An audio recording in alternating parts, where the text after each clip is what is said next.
बाकी सब बैठे देखो। कुंती ने भगवान से दुख मांगा।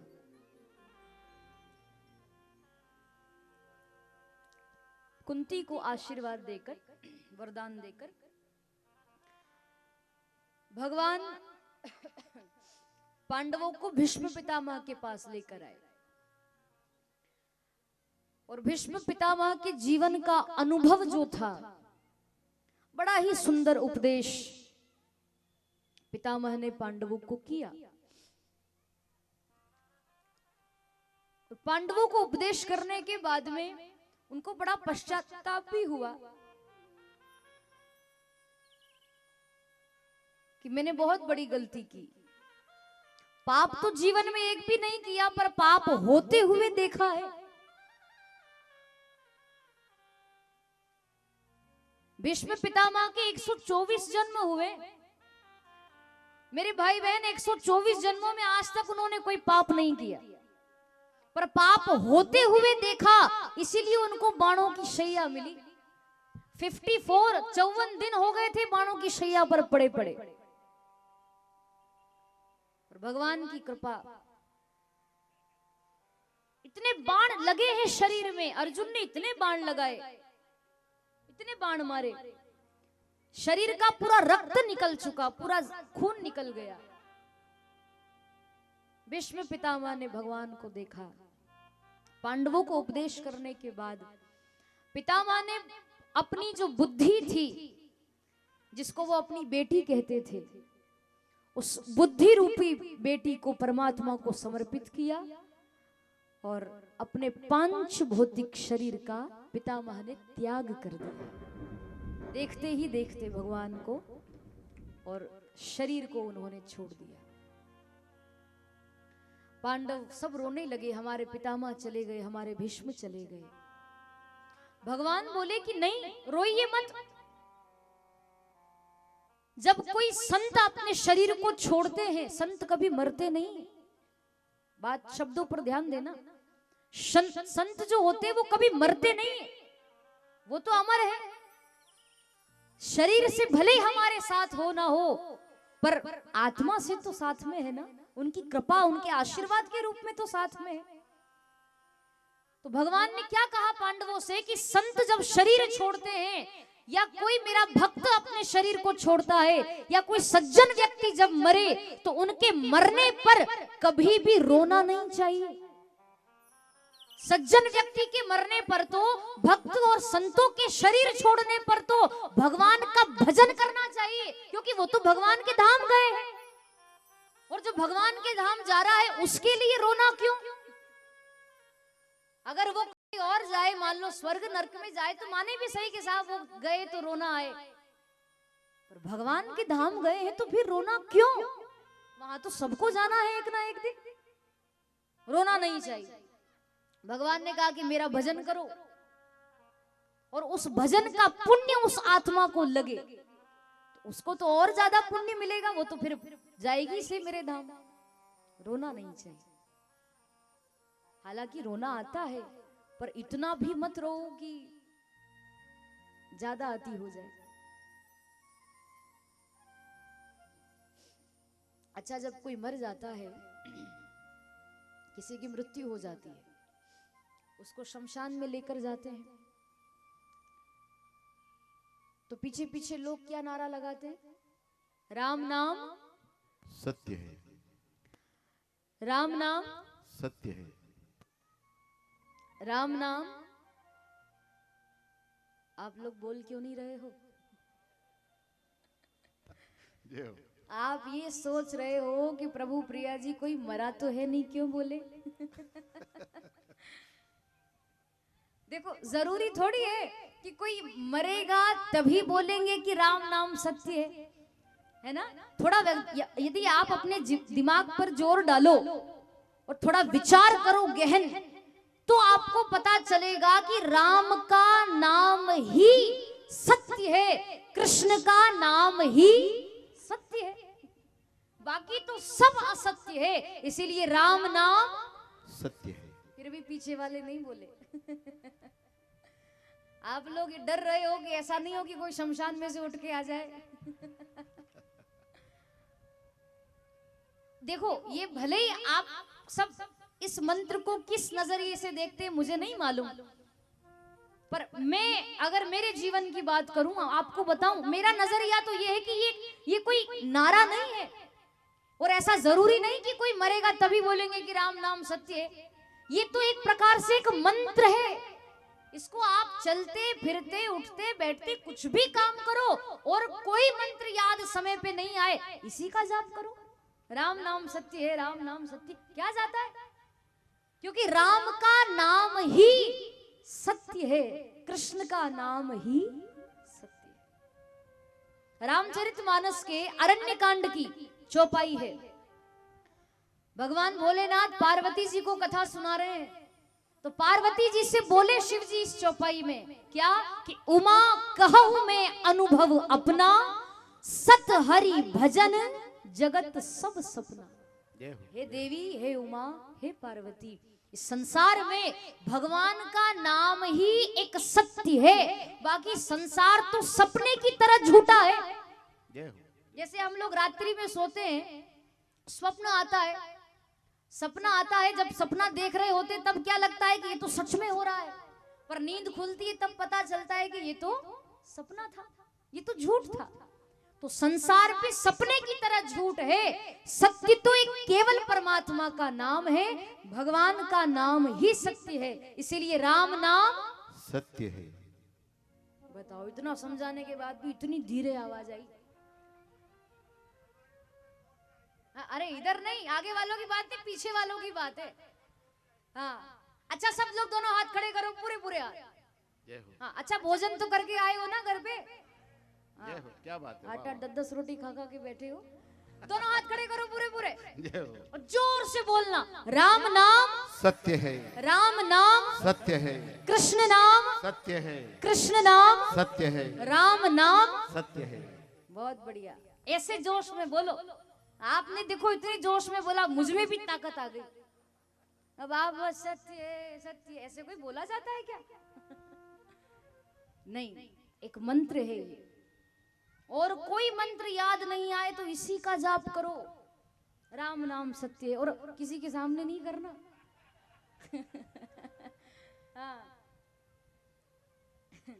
किसी के सामने नहीं, मन ही मन करो, क्योंकि वो तो अपन जानते हैं कि राम नाम सत्य है, दूसरा इंसान गलत मान ले जो कथा नहीं सुनते हैं वो। पर हाँ देखो, ये जो मंत्र है, ये जितनी भी बहू है, बहू घर की जो बहुएं होती उनके लिए बड़ा फायदा है इसमें। कैसे कि अगर कोई बहू ज्यादा ही अपनी सास से परेशान हो, ज्यादा सास इतना काम बता दे। अच्छा, सास किसको कहते हैं?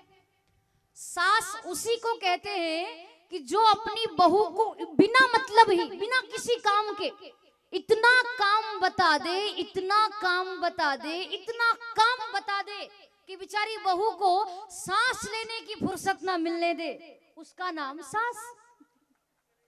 जय हो, है ना? तो अगर ज्यादा ही सास से परेशान हो बहू, तो मेरी बात को ध्यान में रखो, भोजन बनाओ, भोजन बना करके बढ़िया भोजन की थाली सास के सामने लेकर जाओ, और थाली सास के सामने रखो और बोलो कि राम नाम सत्य है, उसके बाद पीछे आना, बहुत फायदा मिलेगा। देखो ऐसा बोल मत देना हो। हाँ, मैं तो मजाक कर रही हूँ। हाँ, हाथ जोड़ के निवेदन है कि ऐसा बोल मत देना, नहीं तो आपकी तो बाद में रिमांड होगी, पहले मेरी होगी। ये हंसी मजाक की बातें हैं, बाकी ऐसा बोलना मत। हाँ, तो देखो सास का तो मैंने बताया कि जो बहू को बिना मतलब ही इतना काम बता दे, सांस लेने की फुर्सत ना मिलने दे, उसका नाम सास। ससुर किसको कहते हैं? ससुर उसी का नाम है कि जिस समय सास अपनी बहू को डांट रही हो, बहू से कोई गलती हो जाए मान लो, और सास गुस्से वाली हो, सहन नहीं हो, और डांट रही हो खूब, ये सीख कर नहीं आई, ये नहीं सिखाया तुम्हारे माँ बाप ने, ये वो जो भी कुछ भी बोलते हो आप, तो जिस समय सास अपनी बहू को डांट रही हो और सास के सुर में सुर मिलाए, उसका नाम ससुर। जय हो। अब डायरेक्ट तो बोल नहीं सकते ना बहू को, तो सास चिल्ला रही हो तो बीच बीच में ससुर भी एक दो बार कुछ बोल देता है। हाँ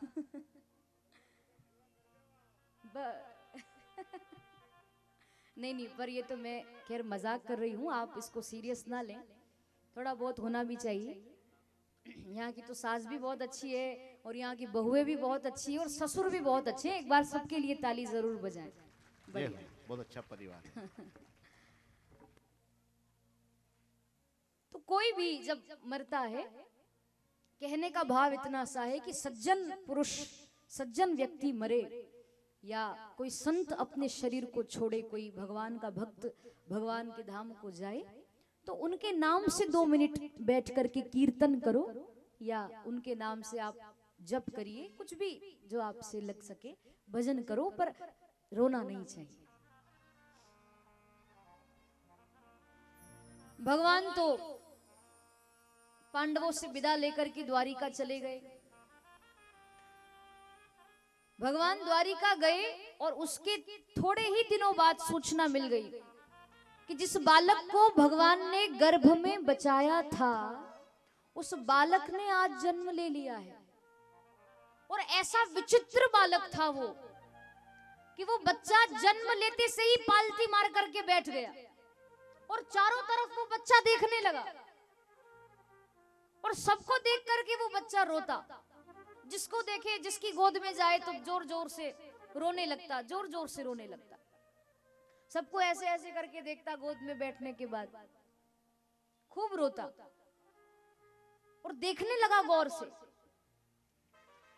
युधिष्ठिर जी को बड़ा आश्चर्य लगा।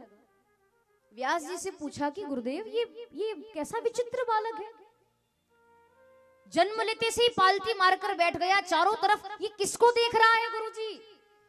तो व्यास जी ने बताया कि भैया ये उस परमात्मा को देख रहा है कि जिस 4 भुजा वाले ने गर्भ में मेरी रक्षा की थी, वो मुझे यहाँ दिखाई क्यों नहीं देता? वो कहाँ है? वो मुझे क्यों नहीं दिख रहा है? और भगवान नहीं दिख रहे हैं इसीलिए ये रो रहा है। भगवान को सूचना मिली द्वारिका में, तब उसके लिए कुछ वस्त्र और खिलौने लेकर के आए भगवान। जैसे ही भगवान आए और वो बच्चा भगवान की गोदी में रखा और कन्हैया ने अपना हाथ उस बालक के सिर पर घुमाया, मेरे भाई बहन खिलखिला करके वो बच्चा हंसने लगा, क्योंकि वो समझ गया, जैसे ही भगवान को देखा तो समझ गया कि यही है जिसने मुझे बचाया था। खिलखिला करके बच्चा हंसने लगा। उसका नाम भगवान ने परीक्षित रखा। क्या नाम था? परीक्षित जी महाराज। बोलिए परीक्षित जी महाराज की जय। परीक्षित नाम रखा। खूब सारा आशीर्वाद देकर भगवान फिर से द्वारिका में आ गए। पांडवों को पता चला कि अब भगवान अपने धाम को चले गए हैं, भगवान नहीं है तो अब हम जीवित रह करके क्या करेंगे, क्योंकि हम तो एक पल भी उनके बिना नहीं रह सकते।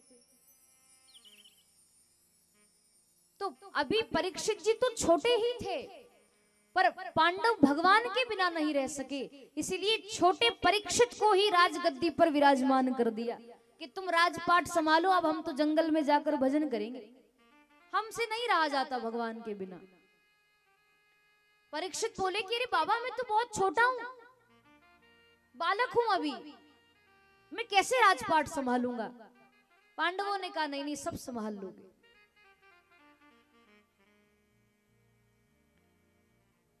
बस जीवन में 3 बातें याद रखना। तुम राजा हो, राजा को कभी पाप नहीं करना चाहिए, और पाप करना तो दूर की बात, पाप होते हुए भी नहीं देखना चाहिए।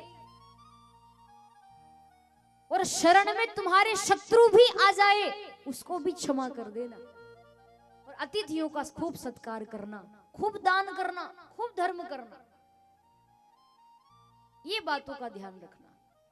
राजा बना करके पांडव तो वहां से जंगल में चले गए। ऐसा कहते हैं कि रास्ते में ही उनका स्वर्गवास हो गया। सब मरने के बाद स्वर्ग में गए। एक युधिष्ठिर जी ही थे जो सशरीर स्वर्ग में गए थे। हालांकि एक सेकंड के लिए तो उनको भी नरक का दर्शन करना पड़ा था, पर फिर वो स्वर्ग में, ऐसी कथा आती है। इधर परीक्षित धीरे धीरे बड़े हुए, विवाह के लायक हुए। एक इरावती नाम की कन्या से उनका विवाह हुआ और धीरे धीरे कुछ वर्ष बीते और उनके 4 बेटे हुए, 4 बच्चों ने जन्म लिया। बड़े बेटे का नाम जन्मेजय था। परीक्षित अपना राजपाट संभालने लगे। परीक्षित के राज्य में कोई दुखी नहीं रहता था, कोई दुखी नहीं, सब सुखी रहते थे। राजा अगर अच्छा हो तो प्रजा तो सुखी रहेगी। राजा बड़ा अच्छा अपने राज्य को बड़े ही सकुशल तरीके से संभालता था, कोई दुखी नहीं। एक दिन परीक्षित अपने दादा परदादा के जमाने का जो खजाना रखा हुआ था उसमें गए। देखूं तो सही क्या क्या छोड़कर गए हैं मेरे पूर्वज। बहुत बड़ा खजाना रखा, सोने चांदी हीरे मोती मणि जेवरात सब रखे थे वहां। उनमें से एक मुकुट बड़ा सुंदर था जो परीक्षित जी ने पहन लिया, और वो मुकुट सोने का था, स्वर्ण का था। उसको पहन करके वो वन विहार करने के लिए चले गए। वन विहार करने गए तो वहां उन्होंने एक दृश्य देखा। एक बैल जो कि एक पैर पर खड़ा है, उसके 3 पैर कटे हुए वहां पड़े हैं। बैल के 4 पैर होते पर 3 कटे हुए थे और एक पर वो खड़ा था। उसके पास में एक गौ माता खड़ी थी जो कि उसको देख करके रुदन कर रही थी, रो रही थी जोर जोर से। और आपको परिचय दे दूं कि वो बैल और कोई नहीं, साक्षात धर्म था जो बैल का रूप धारण करके वहां खड़ा था। धर्म, धर्म के 4 चरण होते हैं, जैसे बैल के 4 पैर होते, धर्म के 4 चरण होते हैं। कौन कौन से? सत्य, दान, दया और पवित्रता, 4 चरण होते हैं। और 4 ही युग होते हैं। चारों युगों में धर्म के 4 चरण थे, पर जैसे जैसे एक एक युग कम होता गया वैसे वैसे धर्म के एक एक चरण भी कम होते गए। कलयुग आते आते तो एक ही पैर रह गया सत्य का। और जो गौ माता उस बैल के पास में खड़ी है, मतलब धर्म के पास में खड़ी है, वो गाय और कोई नहीं, वो साक्षात पृथ्वी माता है जो गाय का रूप धारण करके वहां खड़ी थी। उनको रुदन करते हुए, रोते हुए देखा। दौड़ लगाकर परीक्षित गए, पूछा कि आप कौन हैं? गाय बनी पृथ्वी से पूछा, कौन है आप, रो क्यों रही है? आपके परिवार का कोई बिछड़ गया, आपको कोई दुख तकलीफ है, परेशानी है, या फिर ये जो 3 पैर कटे हुए पड़े हैं इनको देखकर रो रही हो? देखो मैं राजा परीक्षित हूं, मेरे राज्य में कोई दुखी नहीं रहता, मेरे राज्य में कोई रोना ही नहीं जानता कि रोते कैसे। और तुम यहां रो रही हो तो मुझे बड़ा बुरा लग रहा है। बताओ ना तुम्हें क्या तकलीफ है, मैं तुम्हारी तकलीफ को दूर करूंगा। मैं राजा परीक्षित हूं, बताओ क्या पीड़ा है, कौन हो तुम? तब उसने अपना परिचय बताया, वही मैं पृथ्वी हूं। हे राजन, मेरे ऊपर कितने ही प्राणी जन्म ले ले, पैदा हो जाए, मैं कभी बोझिल नहीं होती हूं, मुझे उनका बोझ नहीं लगता। हजारों लाखों लोग, करोड़ों लोग जन्म लेते हैं और कई मरते हैं, पर आज तक पृथ्वी माता को उनका बोझ नहीं लगा कि इन लोगों का मुझे बड़ा वजन लग रहा है, कभी नहीं। हजारों लाखों लोग जन्म लेते हैं, मरते हैं, पर जो लोग जन्म लेते हैं उनका कभी बोझ नहीं लगा। मेरे भाई बहन, उनमें से एक भी व्यक्ति यदि पाप करता है ना, तो उस पाप का वजन पृथ्वी माता को लगता है। आपका हमारा वजन नहीं लग रहा, पर हमारे पापों का वजन पृथ्वी माता को लगता है। उसी से पृथ्वी व्याकुल हो जाती है, उसी से फिर वो परेशान दुखी होती है, रोने लगी। देखो ना, धर्म के 4 चरण थे, पर कलयुग के प्रभाव से वो 3 पैर उसके कट गए, एक ही पैर बचा है धर्म का। और मुझे इस बात का डर है कि अगर ये एक पैर भी वो कलयुग आकर के काट गया तो ये धर्म किसके सहारे रहेगा? टिकेगा कैसे? खड़ा कैसे रहेगा? धर्म का तो कोई औचित्य ही नहीं रहेगा, और धर्म अगर नष्ट हो गया तो फिर जीवन का क्या मोल? इसीलिए आप कोई ना कोई उपाय करें। परीक्षित ने कहा चिंता मत करो, मैं आपकी रक्षा करूंगा, मैं आपकी सहायता करूंगा। ये कहकर के परीक्षित थोड़ा आगे बढ़े ही थे कि एक मोटा मोटा काला काला पुरुष, जिसका पूरा शरीर काला है, रंग पूरा काला, बड़े बड़े दांत, बड़े बड़े नाखून, विकराल उसका चेहरा, हाथ में तलवार लेकर दौड़ लगा करके वो आ रहा था। और वो काला काला पुरुष और कोई नहीं, वो साक्षात कलयुग ही है। धर्म का जो एक चरण था ना, उस एक पैर को काटने के लिए वो आ रहा था, हाथ में तलवार लेकर। परीक्षित समझ गए तो उसके रास्ते में जाकर खड़े हो गए। कौन हो तुम? कहां जा रहे हो? उस धर्म के चरण, एक चरण को भी काटने के लिए जा रहे हो?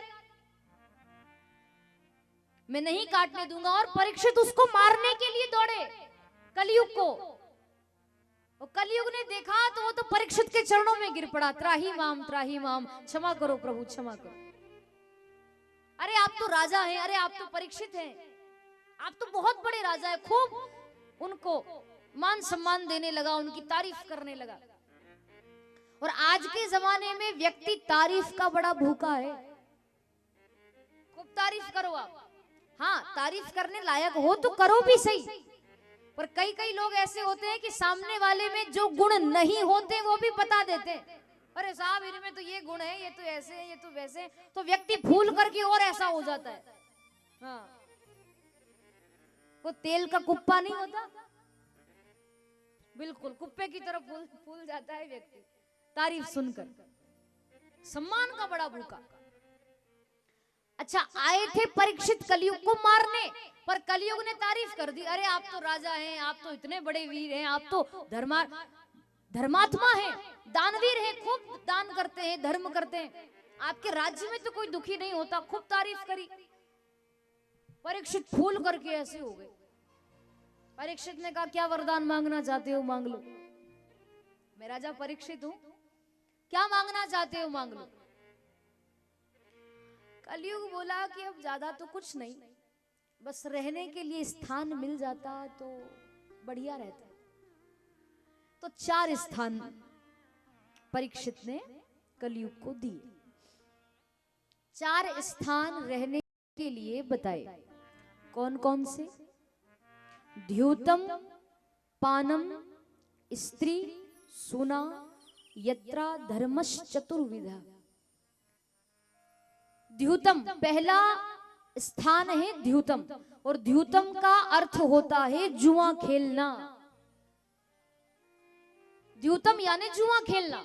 जो लोग जुआ खेलते हैं उस जुए में कपट के रूप में कलयुग निवास करता है। जुए में कलयुग का निवास है। दूसरा पानम, पानम यानी शराब पीना या कोई भी नशा करना, चाहे आप तंबाकू खाते हो कि आप विमल गुटखा खाते हो, सुपारी खाते हो, कुछ भी खाओ, आप कुछ भी पियो, गांजा पीते हो कि शराब पीते हो, जो भी नशा करते हो, उस नशे में भी कलयुग का निवास है। अठे देखो अठे, हाँ बैठी जाएगा भी तो दूसरा क्या स्थान बताया? पानम यानी शराब पीना, शराब में भी कलयुग निवास करता है। तीसरा द्यूतम पानम, स्त्री मतलब पर स्त्री गमन करना, अपनी पत्नी है उसके बाद में भी किसी दूसरी स्त्री पर जो गलत नजर रखते हैं या जो गलत कार्य करते हैं उसमें भी कलयुग निवास करता है। और चौथा स्थान है सूना। सूना यानी किसी प्राणी की हिंसा करना, किसी बेजुबान को काट कर खाना, किसी निरपराध को दंड देना, जिसकी कोई गलती नहीं उसको बिना किसी बात की सजा दे दी, हिंसा कर दी। ये जो कार्य होते हैं इन सब में कलयुग का निवास है। आज के युग में व्यक्ति को जो नहीं खाना चाहिए वो खाता है, जो नहीं पीना चाहिए वो पीता है। भगवान ने इतने बढ़िया बढ़िया पदार्थ आपको हमको दिए हैं, इतने बढ़िया बढ़िया व्यंजन दिए हैं, काजू बादाम खाओ, अपने बच्चों को खिलाओ। आज के युग में व्यक्ति बेजुबान जानवरों को काट कर खाता है, मांस मदिरा का सेवन करता है। ये ऐसा नहीं करना चाहिए, बिल्कुल नहीं करना चाहिए, क्योंकि जैसा आप करोगे वैसा ही आपके बच्चे करेंगे। संतान जो है आपकी, उस पर बड़ा गलत असर पड़ता है इस बात का। आप सोचोगे हमने जो कर लिया जीवन में कर लिया, अब हमारे बच्चे सुधर जाए, तो ऐसा नहीं है। अभी तक जो किया सो किया, अभी भी कुछ नहीं बिगड़ा है। अगर छोड़ना चाहते हो तो अभी भी छोड़ सकते हो, क्योंकि जैसा आपका बच्चा देखेगा वही कार्य तो वो करेगा। आप खुद गुड़ खाते हो और अपने बेटे से कहोगे कि बेटा गुड़ मत खाया कर, तो क्या वो गुड़ खाना छोड़ देगा? नहीं, वो तो यही कहेगा ना, पिताजी आप भी तो खाते हो, मैं क्यों नहीं खाऊं। तो अगर आप अपने बच्चों को सुंदर शिक्षा देना चाहते हैं, संस्कार देना चाहते हैं, तो अगर आपके अंदर कोई बुरी आदत है, मान लो शराब पीने की या गलत नशा करने की, बीड़ी सिगरेट पीने की, तो पहले अपनी आदत को छोड़ो। उसके बाद बच्चों को कहो कि बेटा ये गलत चीजें हैं, इनका सेवन नहीं करना चाहिए, तो बच्चे पर असर होगा, नहीं तो असर नहीं होता। तो 4 स्थान बताए: जुआ खेलना, शराब पीना, पर स्त्री गमन करना और किसी की हिंसा करना। चारों में कलयुग का निवास है। कलयुग बोला कि महाराज वो तो ठीक है, स्थान तो दे दिया आपने, पर ये सारे स्थान तो गंदे स्थान हैं। ये शराब पीना, ये जुआ खेलना अच्छे थोड़ी, ये सब खराब स्थान। कोई अच्छा सा स्थान दे दो, बढ़िया पवित्र स्थान दे दो, बढ़िया अच्छा वाला। फिर 2-4 तारीफ कर दी, फिर परीक्षित फूल करके कुप्पा हो गए। और परीक्षित के मुख से निकल गया कि जाओ, स्वर्ण में तुम्हारा वास होगा, सोने में तुम्हारा वास होगा। और ये कहा ही था परीक्षित ने। इतने में तो कलयुग ने तुरंत सूक्ष्म रूप लिया, छोटा रूप धारण किया, और परीक्षित के मुकुट में कलयुग प्रवेश कर गया और उनकी मति भ्रष्ट कर दी। पर यहां भी एक प्रश्न उठता है, क्या गीता जी में भगवान कृष्ण कहते हैं, भगवान की वाणी है, भगवान कहते हैं कि धातु नाम अस्मि कांचनम। गीता में भगवान ने कहा है कि संसार में जितनी भी वस्तुएं हैं उनमें से जो स्वर्ण है, जो सोना है, उस सोने में मैं निवास करता हूं। स्वर्ण में मैं निवास करता हूं, ये भगवान ने कहा है। तो प्रश्न ये उठता है यहां पर कि जिस स्वर्ण में, जिस सोने में भगवान निवास करते हैं, वहां कलयुग कैसे रह सकता है? वहां कलयुग कैसे निवास कर सकता है? अब जो जानकार है, जो जानते हैं, उनको तो मालूम है, पर जो नहीं जानते हैं, जिन्होंने कभी कथा ही नहीं सुनी, अध्ययन ही नहीं किया, वो लोग ही तर्क वितर्क करते हैं कि साहब कैसे कलयुग प्रवेश कर गया। सोने में तो भगवान रहते हैं, कलयुग कैसे रह सकता है? तो संतों ने बड़ा ही सरल और सीधा इसका अर्थ बताया, इस समस्या का निराकरण किया। और इसका यह अर्थ है कि ईमानदारी से कमाया हुआ धन, मेहनत से कमाए हुए धन में, ईमानदारी से कमाए हुए सोने में भगवान निवास करते हैं। और पाप कर्म से कमाया हुआ धन, किसी की हिंसा करके कमाया हुआ धन, किसी से छीन करके खाना, किसी के भाग्य का खाना, किसी को दुखी करके खाना, किसी को परेशान करके खाना, किसी के भाग्य का खाना, बेईमानी से गलत काम करके, पाप कर्म करके कमाए हुए सोने में, धन में कलयुग निवास करता है। इसीलिए कहते हैं कि ईमानदारी का कमाना चाहिए और ईमानदारी का ही खाना चाहिए, क्योंकि ईमानदारी में ही तो जो भी आप धन कमाते हैं, जो भी आप कमा करके लाते हैं, उसमें भगवान निवास करते हैं। और देखो एक बात ये भी है कि आपने भले ही ईमानदारी से कमाया है, आपने भले ही मेहनत से कमाया, पर जहां से आपके पास धन आता है वो ईमानदारी का है कि नहीं। अगर वो ईमानदारी का नहीं होगा तो आपको नुकसान करके जाएगा। तो उस धन की शुद्धि के लिए संतों ने दान करने को कहा है, ताकि जहां से आपके पास धन आया है वो भले ईमानदारी का ना हो, आपने ईमानदारी से कमाया, पर कहीं ना कहीं से धन हमारे पास आता है, मान लो वो बेईमानी का हो, तो वो नुकसान ना करे, इसीलिए आप दान करो। कहते हैं तन पवित्र सेवा किए, धन पवित्र कर दान, और मन पवित्र हरि भजन सो, तो होत त्रिविध कल्याण। शरीर पवित्र होता है, तन पवित्र होता है भगवान की सेवा करने से, संतों की सेवा करने से, ब्राह्मणों की सेवा करने से। गौ माता की सेवा करो, किसी निर्धन की सहायता करो, सेवा करने से शरीर पवित्र होता है, और दान करने से धन की शुद्धि होती है।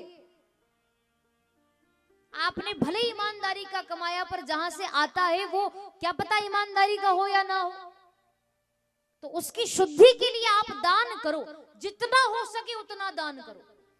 कथा भागवत में आओ, किसी आश्रम में जाओ, मंदिर में जाओ, गौशाला में जाओ, कहीं पर भी जाओ, कभी खाली हाथ नहीं जाना चाहिए। तीर्थों में भी जाओ, धार्मिक स्थल पर जाओ, और विशेष रूप से कथा भागवत में आओ।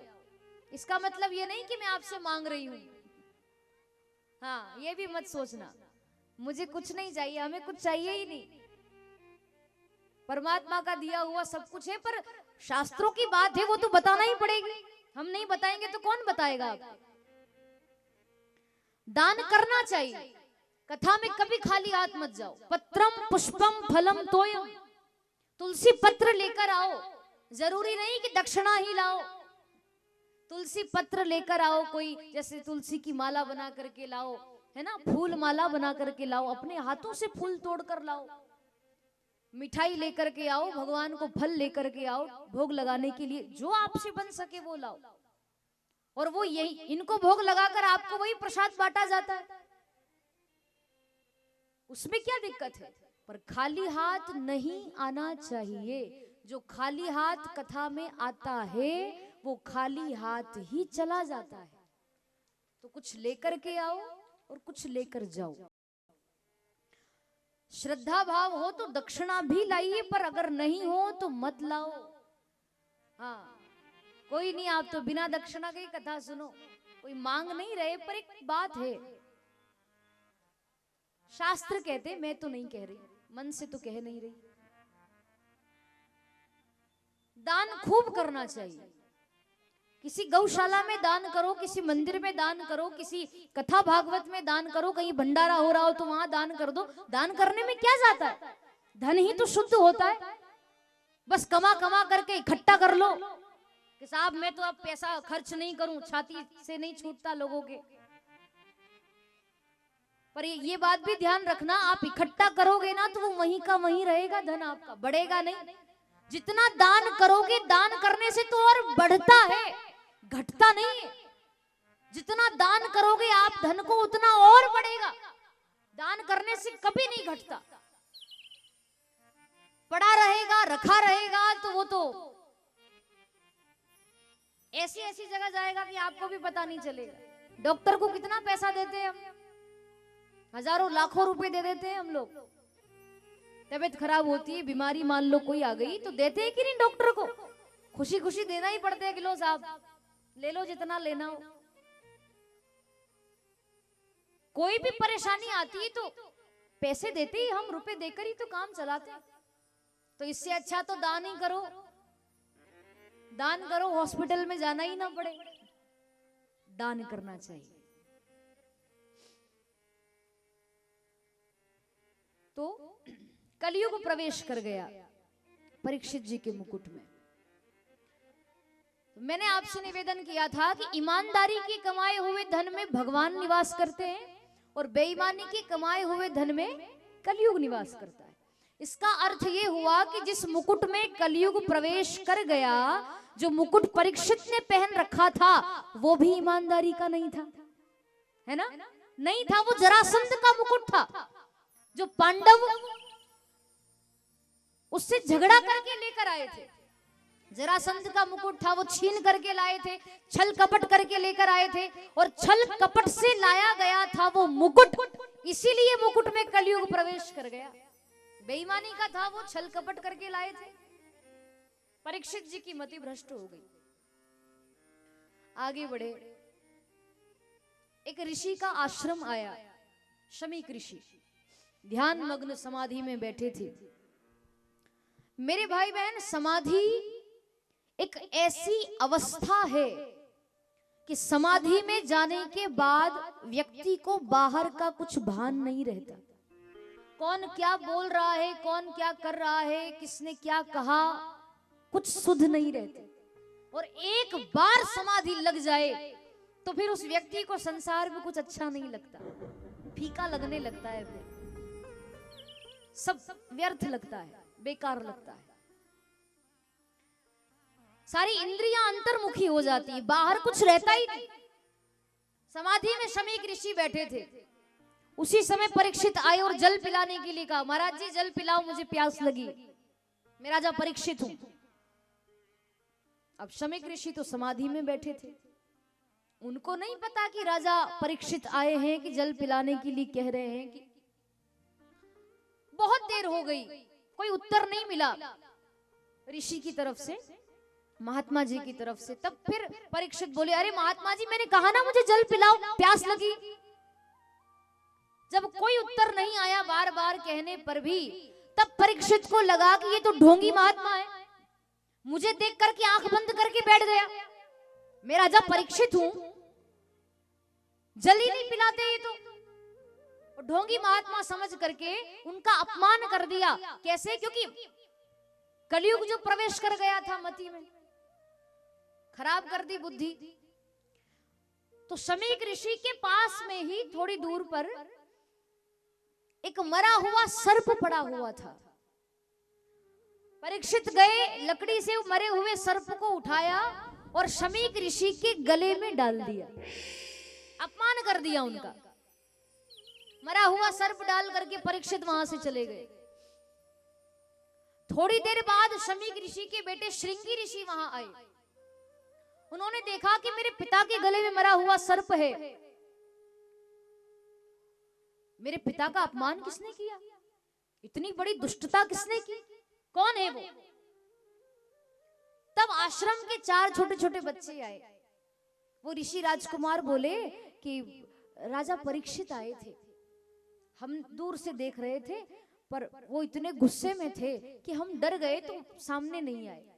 परीक्षित आए थे, जल पिलाने के लिए कहा, पर महाराज जी ने कोई उत्तर नहीं दिया। उनको लगा ढोंगी महात्मा आंख बंद करके बैठा होगा, तो मरा हुआ सर्प डाल करके चले गए। परीक्षित ने किया है। और ये बात सुनते ही श्रृंगी ऋषि को इतना क्रोध आया, इतना क्रोध आया, मेरे पिता का अपमान करके चला गया, राजा होने का इतना अहंकार, ऐसा दंड दूंगा मैं परीक्षित को कि आज के बाद ऐसी गलती वो कभी नहीं करेगा।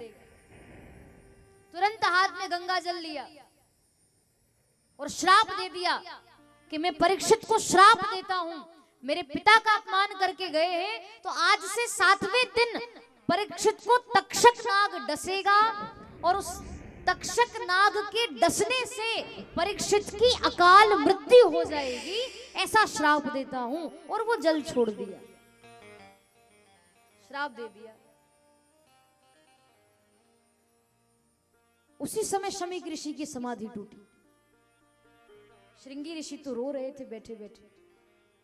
शमीक ऋषि ने कहा कि बेटा तुम रो क्यों रहे हो, क्या हुआ, और बड़े दुखी लग रहे हो, अभी कुछ हुआ क्या यहाँ पर? श्रृंगी ऋषि बोले क्या बताऊं पिताजी, राजा परीक्षित आए थे, आप समाधि में थे, जल पिलाने के लिए कहा, आपने कुछ उत्तर नहीं दिया तो आपके गले में मरा हुआ सर्प डाल करके चला गया वो। मैंने भी ऐसा दंड दिया है पिताजी कि आज के बाद ऐसी गलती कभी नहीं करेगा। संतों का सम्मान करना भूल गया, राजा होने का इतना अहंकार। शमीक ऋषि बोले तुमने क्या कर दिया, क्या श्राप दिया मुझे बताओ। श्रृंगी ऋषि बोले कि मैंने श्राप दिया है, आज से 7वें दिन तक्षक नाग के डसने से परीक्षित की अकाल मृत्यु हो जाएगी। ये सुनते ही शमीक ऋषि को बड़ा बुरा लगा, ये तुमने क्या कर दिया, वो हमारे राजा हैं। अरे भैया उनको क्या पता कि समाधि क्या होती, साधारण व्यक्ति को तो यही लगेगा ना कि कोई आंख बंद करके ऐसे ही बैठा होगा।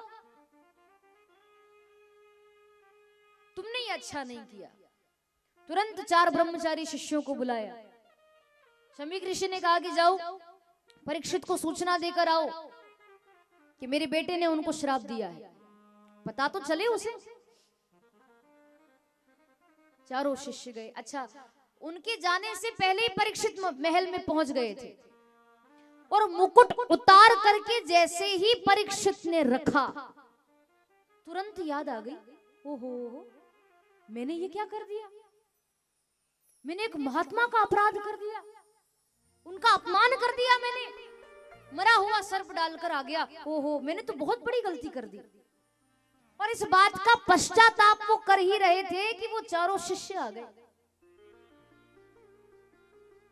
कहा कि आपको शमीक ऋषि के बेटे श्रृंगी ऋषि ने श्राप दिया है, अभी अभी जिनका अपमान करके आप आए हैं उनके बेटे ने आपको श्राप दिया है, आज से 7वें दिन तक्षक नाग के डसने से आपकी अकाल मृत्यु हो जाएगी। जैसे ही सुना परीक्षित की आंखों में आंसू आ गए, और आंसू इस बात के नहीं आए कि मुझे श्राप मिला है, आंसू इस बात के आए कि मैंने इतना बड़ा अपराध किया है, मैंने इतना बड़ा पाप किया है। 7 दिन तो बहुत ज्यादा हो गए, मुझे तो 7 सेकंड भी जीवित नहीं रहना चाहिए, मैंने बहुत बड़ा अपराध कर दिया। 7 दिन तो बहुत लंबे हो गए, 7 सेकंड भी मुझे जीने का अधिकार नहीं। संत का अपमान कर दिया मैंने, बहुत बड़ी भूल हो गई। शिष्यों ने कहा कि कोई बात नहीं, अब आप अपने कल्याण का कोई रास्ता निकालें। इतना कहकर के वो चले गए। परीक्षित ने जरा सा भी समय नहीं लगाया, अपने बड़े बेटे जन्मेजय को सारा राजपाट सौंप दिया कि तुम जानो और तुम्हारा काम जाने, अब मैं तो जंगल में जा रहा हूं। सब कुछ छोड़ करके परीक्षित जंगल में आ गए, एक वृक्ष के नीचे बैठे। हजारों लाखों संतों की भीड़ इकट्ठी हो गई।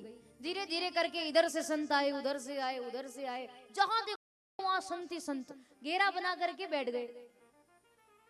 अत्रि मुनि, वशिष्ठ मुनि, विश्वामित्र, कण्व ऋषि, भृगु ऋषि, अंगिरा ऋषि, वामदेव, कश्यप ऋषि, सब संत महात्मा आ गए। और आते से बोले कि हम ये क्या सुन रहे हैं राजन, आपको 7 दिन में मरने का श्राप मिला, हमें तो बड़ा बुरा लगा, आपके साथ अच्छा नहीं हुआ, हमें बड़ा बुरा लगा आपके लिए, 7 दिन में मरने का श्राप मिला। परीक्षित ने उनको प्रणाम किया और कहा कि गुरुदेव आपकी नजर में वो श्राप होगा। देखो कितनी बढ़िया बात कही कि गुरुदेव क्षमा करना, पर आपकी नजर में वो श्राप होगा, पर मेरी नजर में वो मेरे लिए श्राप नहीं है, मेरे लिए तो वो वरदान है। क्योंकि अगर वो ऋषि राजकुमार मुझे 7 दिन में मरने का श्राप नहीं देते तो आज आप इतने बड़े बड़े महात्माओं का दर्शन मुझे कैसे होता। जिनका दर्शन करने के लिए लाइन लगाना पड़ती है, वो संत स्वयं चलकर आपको दर्शन देने आ जाए बिना बुलाए, तो इससे बड़ी बात आपके लिए और क्या होगी। इसीलिए मेरे लिए तो वो वरदान से कम नहीं है। अब आप पधार ही चुके हो तो ऐसा कोई उपाय बताओ कि जिससे 7 दिन में मेरी मुक्ति हो जाए। किसी ने कहा कि तप करो, किसी ने कहा कि यज्ञ करो, किसी ने कहा जप करो, किसी ने कहा दान करो, पुण्य करो, सत्कर्म करो। पर इन सब से 7 दिन में मुक्ति मिलेगी ये कन्फर्म नहीं है, पक्का विश्वास नहीं बता सकते। अब सब असमंजस में पड़ गए, क्या किया जाए, कौन सा उपाय।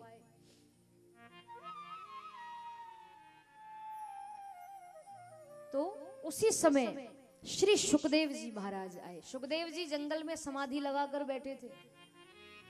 भगवान की ऐसी प्रेरणा हुई, अंदर से विचार आया कि परीक्षित के पास चलना चाहिए। राजा परीक्षित के पास चलो। सुखदेव जी महाराज आए, 16 वर्ष की उम्र है। शरीर पर केवल एक 4 अंगुल की कोपिन पहन रखी, क्योंकि दिगंबर संत, दिगंबर व्यक्ति, निर्वस्त्र व्यक्ति व्यास पीठ पर नहीं बैठ सकता। वस्त्र तो पहनने ही पड़ेंगे और पहनने ही चाहिए। दिगंबर कभी भी, जो निर्वस्त्र हैं, वो उनको कथा कहने का अधिकार बिल्कुल नहीं है, व्यासपीठ पर बैठने का अधिकार है ही नहीं। इसीलिए 4 अंगुल की कोपिन पहन करके मतलब सुखदेव जी महाराज पधारे उस संतों की मंडली में। उसके पूर्व भक्त गाते हैं क्या, सुखदेव जी आए हैं, आइए आप और हम भी गाएं भाव से, ताली बजाकर। जिनको नाचना है वो जरूर नाचें, और हमारे साथ कहें। नटवर नागर नंदा भजो रे मन गोविंदा हो। नटवर नागर नंदा भजो रे मन गोविंदा। नटवर नागर नंदा भजो रे मन गोविंदा।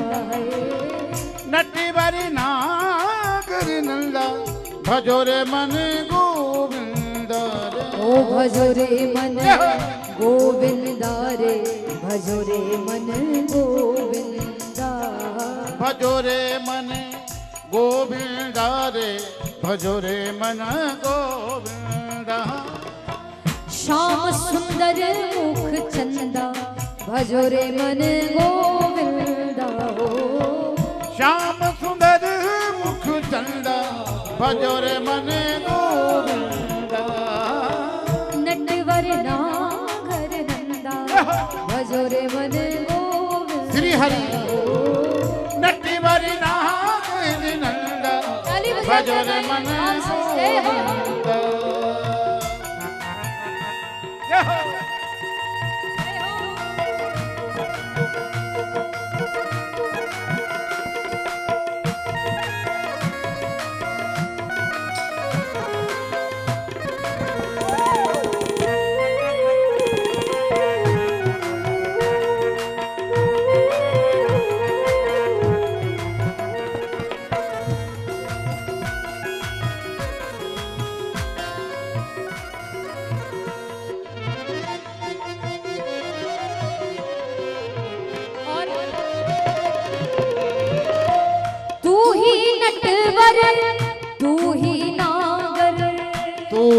नटवर तू ही नागर। अरे तू ही नटवर तू ही नागर।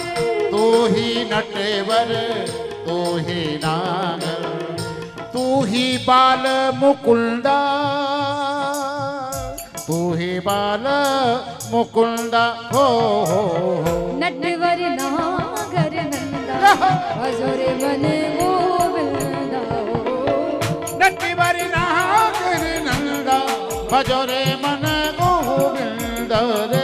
भजो रे मन गोविंदा रे, भजो रे मन गोविंदा। भजो रे मन गोविंदा रे, भजो रे मन गोविंदा। श्याम सुंदर मुख चंदा भजो रे मन गोविंदा हो। श्याम सुंदर मुख चंदा भजो रे मन गोविंदा।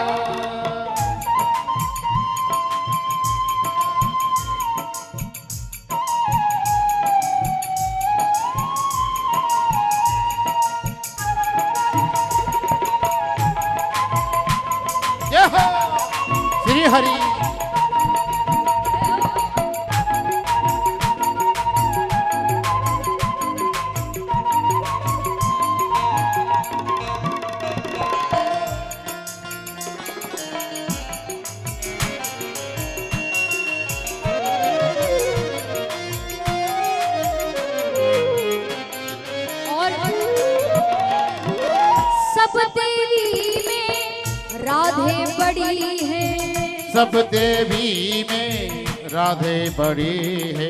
अरे राधे बड़ी है, मेरी श्यामा बड़ी है। राधे बड़ी है, श्यामा कैसे बड़ी बड़ी है। है? जो नदियों में है गंगा, जो नदियों में गंगा हो।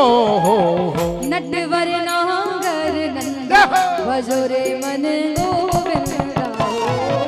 नटवर नागर नंदा भजोरे मन गोविंदा रे। ओ श्याम सुंदर मुख चंदा भजोरे मन गोविंदा। श्याम सुंदर मुख चंदा भजोरे मन गोविंदा।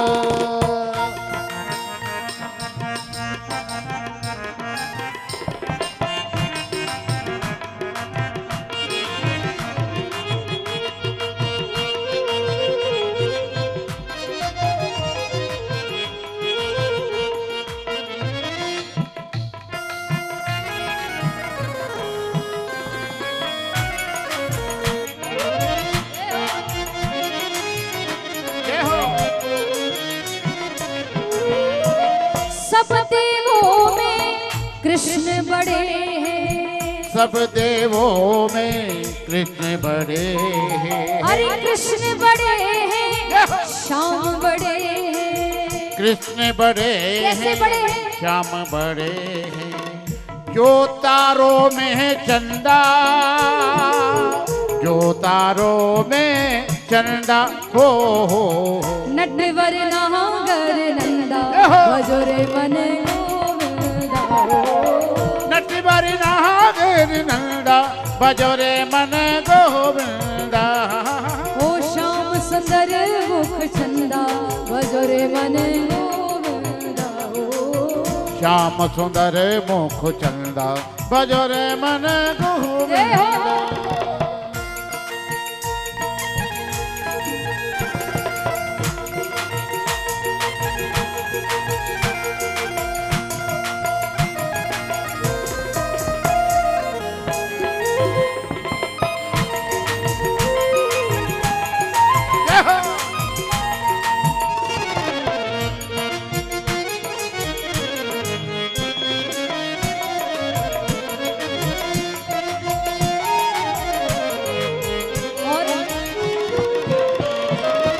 वृंदावन में रास रचायो, वृंदावन में रास रचायो। ओ वृंदावन में रास रचायो। वृंदावन में तो? रास रचायो। नाचति बाल मुकुंडा, नाचति बाल मुकुंडा हो। नटवर नागर नंदा श्री हरि भजोरे मन गोविंदा। नटवर नागर नंदा भजोरे मन गोविंदा हो। ओ श्याम सुंदर मुख चंदा भजोरे मन गोविंदा। श्याम सुंदर मुख चंदा भजोरे मन गोविंदा।